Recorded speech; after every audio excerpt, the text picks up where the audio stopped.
Dear student, welcome to the class 10 of chemistry. आज का जो हमारा टॉपिक है, कल हम लोगों ने प्रीवियस लेक्चर में हम लोगों ने एक्सप्लेन किया था लॉ ऑफ मास एक्शन को, और उनको केसी पे ला के हम लोगों ने छोड़ दिया था कि इनकी जो फर्दर एक्सप्लेनेशन है वो हम लोग नेक्स्ट लेक्चर में करेंगे। तो आज हम लोग जो केसी था, जो हमारे पास लॉ ऑफ मास एक्शन में एंड पे आ जाते हैं, ठीक है, उनको हम लोग एक्सप्लेन करेंगे। तो केसी दरअसल है क्या? केसी है इक्विलिब्रियम कांस्टेंट, ठीक है, इक्विलिब्रियम कांस्टेंट है। इसको एक्सप्लेन करते हैं फर्दर कि KC is the ratio of the product and reactant at equilibrium, ठीक है।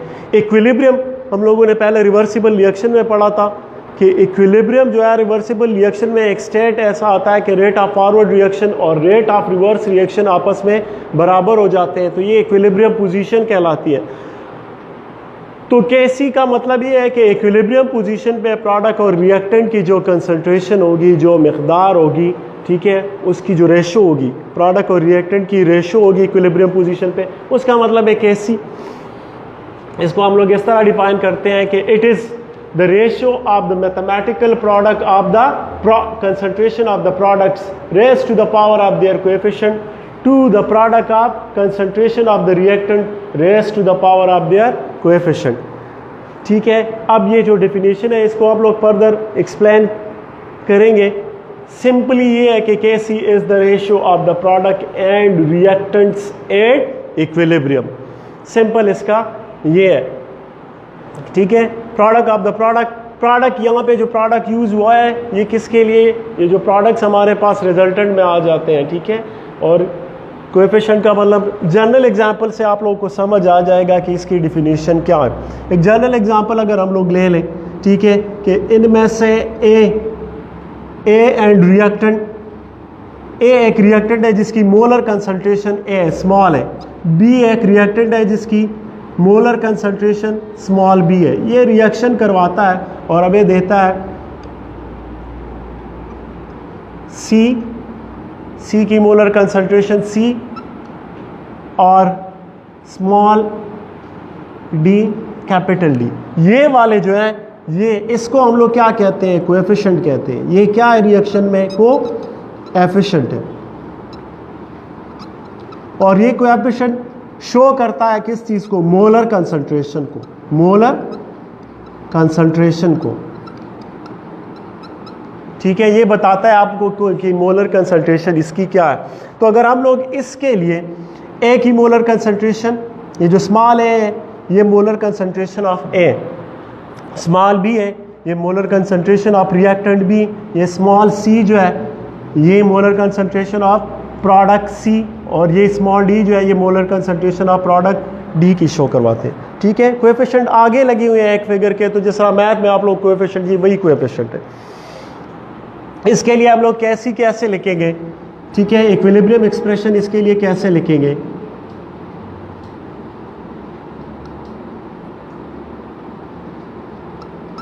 ठीक है, तो प्रोडक्ट हम लोग ऊपर लिखेंगे। प्रोडक्ट हमारे पास क्या है? C D. तो जिस तरह मैंने बताया सी की मोलर कंसंट्रेशन क्या है? ये स्मॉल सी। डी की मोलर कंसंट्रेशन क्या है? Small D. ये ऊपर लिखेंगे इक्विलिब्रियम एक्सप्रेशन के लिए, ठीक है। ये जो है कोएफिशिएंट है ये रेज़ टू द पावर लिखेंगे, ये ऊपर आ जाएंगे। इसी तरह प्रोडक्ट हमारे पास क्या है? ए मोलर कंसंट्रेशन और उसकी नंबर ऑफ मोल्स कितने हैं? स्मॉल है।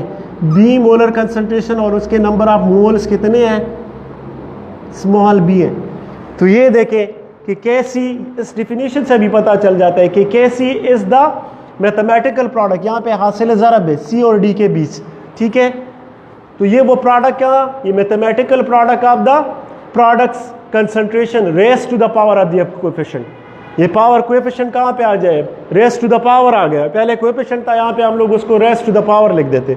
इसी तरह to the concentration of the reactant, the product of the concentration of the reactant raise to the power of their coefficient. तो ये जो इक्वेशन है इससे भी आप लोग इसकी क्या है वो डिफिनेशन याद कर सकते हो सिंपली।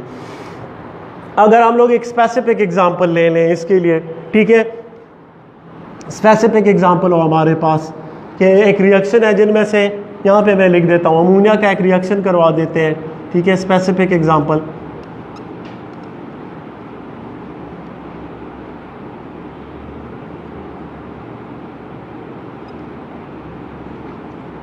अमोनिया है, रिएक्शन करवा रहा है हाइड्रोजन के साथ, अमोनिया फॉर्मेशन वाला रिएक्शन हम लोग लिख देते हैं, ठीक है। तो जो अमोनिया बन जाता है NH3, इसको इक्वेशन को बैलेंस करेंगे, सेम मेथड, हाइड्रोजन 3 है यहाँ पे 2 है, ठीक है। अगर मैं इसको इस तरह कर लूँ तो ये 6 हो जाएंगे, नाइट्रोजन की भी सेम हो जाएगी, और हाइड्रोजन, ये ट्रायल एरर मेथड है, ठीक है। इसको आप लोग स्पेसिफिक रूल है, लेकिन वो आगे आप जो फर्स्ट ईयर क्लासेस में उसमें पढ़ेंगे आप लोग। यहाँ पे 3 लगा देता हूँ, 6 हो जाएंगे हाइड्रोजन वहाँ पे भी और यहाँ पे भी। ये देखें कोएफिशिएंट्स की raise to the power of, हमारे पास इस रिएक्शन में प्रोडक्ट क्या है, प्रोडक्ट ये है हमारे पास, जो राइट साइड पे होगा वो हमारा प्रोडक्ट होगा, ठीक है। रिएक्टेंट क्या है, जो लेफ्ट साइड पे है ये हमारे रिएक्टेंट है।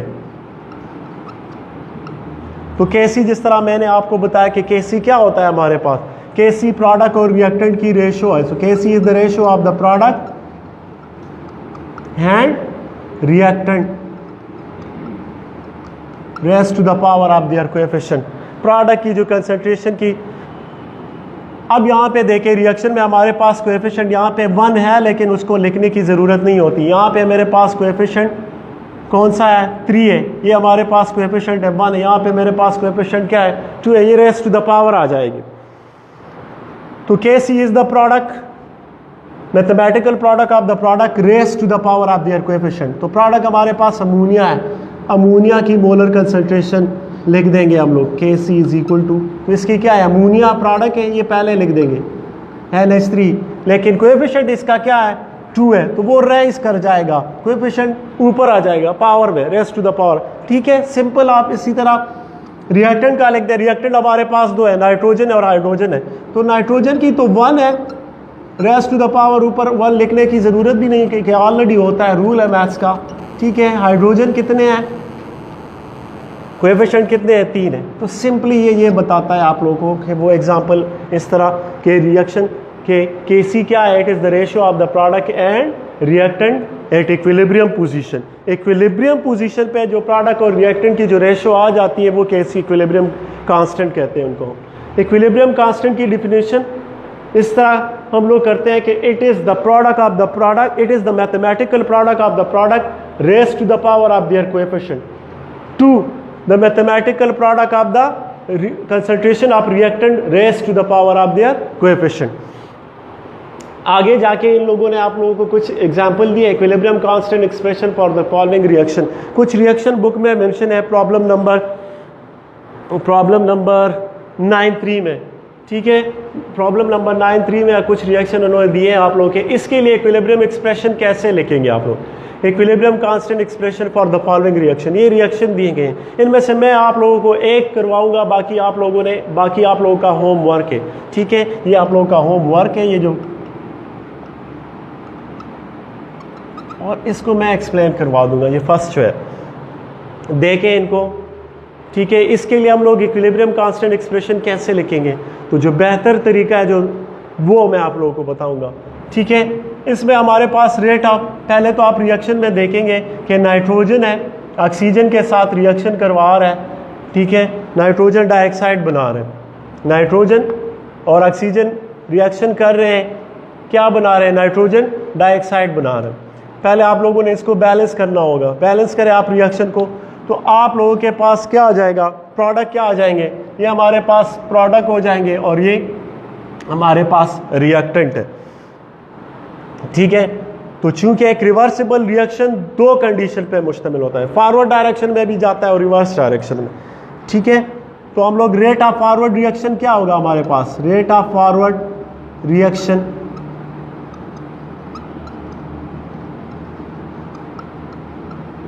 इसके लिए रेट ऑफ फॉरवर्ड रिएक्शन हमारे पास किसके बराबर होगा, ठीक है, ये जो रिएक्टेंट है इसकी कंसंट्रेशन का के बराबर होगा,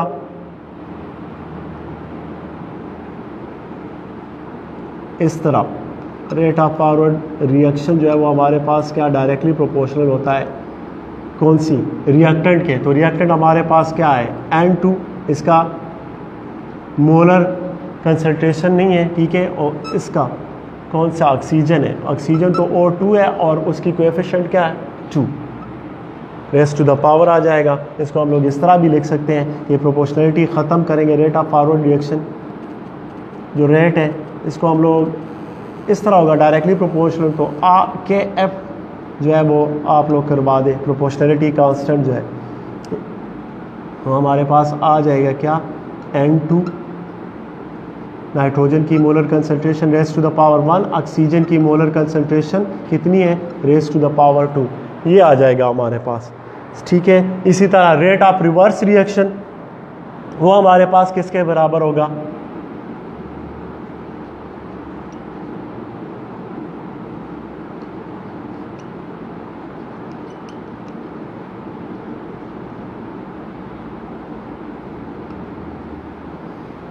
रिवर्स रिएक्शन में क्या होगा कि प्रोडक्ट रिकम्बाइन होंगे और प्रोडक्ट रिकम्बाइन होके रिएक्टेंट में कन्वर्ट होगा। तो हमारे पास इस रिएक्शन में प्रोडक्ट कौन सा है, सिर्फ नाइट्रोजन है, नाइट्रोजन डाइऑक्साइड है। तो नाइट्रोजन डाइऑक्साइड की मोलर कंसंट्रेशन और उसकी पावर क्या है, कोएफिशिएंट क्या है 2, ये आप लोग ऊपर लिख दोगे।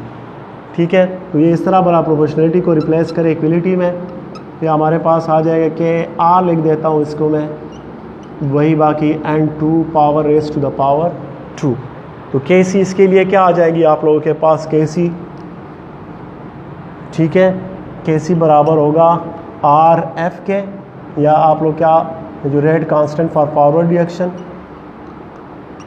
ठीक है, और ये rate constant K by R, तो Kf, तो हमारे पास Kc इसका आ जाएगी Kf फॉरवर्ड रिएक्शन, और इसके लिए आ जाएगी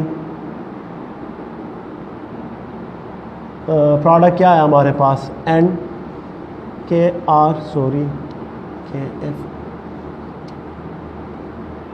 ठीक है, या सिंपली आप लोग Kc लिखो, सिंपली Kc लिखो इसके लिए।